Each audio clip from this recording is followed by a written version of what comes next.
How to set up a home access roller ramp. Carefully take the ramp out of the box. Remove the bubble wrap and roll out the ramp.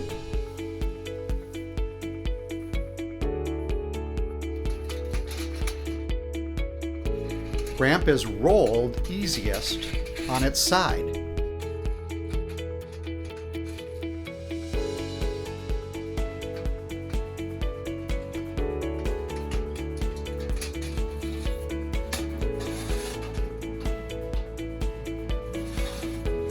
The upper end of the ramp will be labeled with a sticker, as shown here.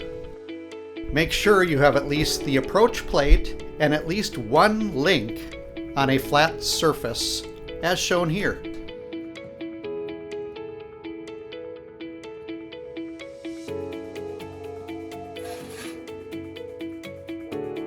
Caution covers may need to be adjusted when unpacked.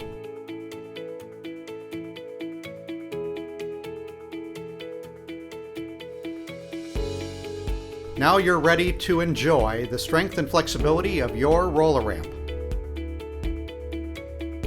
Roller ramp, where strength and flexibility meet.